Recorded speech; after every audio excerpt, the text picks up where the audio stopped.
Halo teman-teman, ketemu lagi sama gue di channel Emang Kudu Gila. Nah, gue mau cerita. Suatu ketika gue pernah diajak temen gue ke rumahnya, dan kebetulan temen gue lagi bebenah. Ya, dia lagi milih barang-barang yang mana yang bisa dipakai dan mana yang udah nggak berfungsi alias rusak. Bahkan bisa dibilang rongsok ya. Nah, barangnya itu banyak banget. Bahkan dia ngumpulin botol-botol bekas yang kayaknya udah memenuhi tempatnya bertahun-tahun, jadi kayak debu gitu ya, udah berdebu dan nggak diapa-apain juga.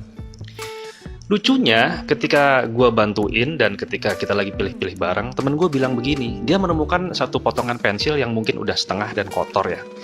Terus dia bilang, nih lumayan, nanti kalau gue butuh pensil ini jadi ada. Jadi, pada saat itu gue mikir, ya gue masih maklum lah. Dalam hati bener juga ya, kalau dia butuh pensil, dia masih bisa pakai itu pensil.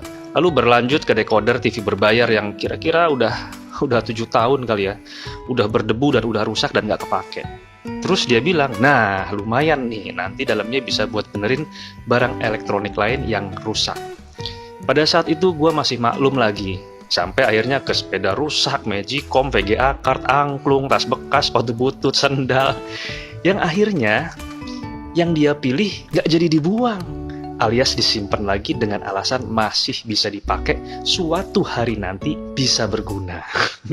Lucunya ada beberapa barang rusak yang sudah berdebu, dia nggak buang. Alasannya kenapa? Karena alasan sentimental, yaitu kenangan. Sobat EKG, menurut gua, yang temen gua lakukan adalah tindakan yang sangat konyol. Padahal syarat agar sobat semua bisa punya energi yang baik dalam rumah adalah tidak adanya barang rongsok di dalam rumah. Apalagi barang-barang elektronik yang udah rusak. Wah, ini bisa bahaya dan gawat banget. Jadi saran gua ya lu nggak usah terlalu sentimental sama barang-barang bekas. Alasannya ada dua. Kenapa lu harus melakukan ini? Yang pertama adalah psikologi kita akan terganggu dengan kita bilang bahwa ini masih bisa dipakai kok. Padahal harga barangnya juga nggak seberapa. Tanpa lu sadari, lu sudah melabel diri lu menjadi orang yang nggak mampu beli. Apalagi ada kata-kata lumayan lah daripada beli. Padahal itu barang kalau lu simpen belum tentu juga bakalan kepake 1-3 tahun ke depan. Ya akhirnya ngejogrok aja gitu, menuhin tempat dan jadi kotor. Jadi pikiran lu akan menjadi miskin dan gak mampu. Dan diri lu akan berubah menjadi orang yang gak mampu karena lu tarik semua energi itu. Alasan kedua adalah, setiap entitas, baik itu benda hidup atau benda mati, dia mempunyai 3 unsur, yaitu material, psikologi, dan spiritual. Jadi ketika lu menyimpan barang-barang rusak, apalagi barang elektronik, energi yang ada di dalam barang tersebut akan membuat lingkungan rumah lu menjadi jelek. Itu pasti. Akhirnya berpengaruh kepada pola pikir dan aspek psikologi lu jadi ikutan negatif. Impactnya, rumah lu jadi panas, rezeki mampet, dan gilanya ada aja masalah dalam rumah.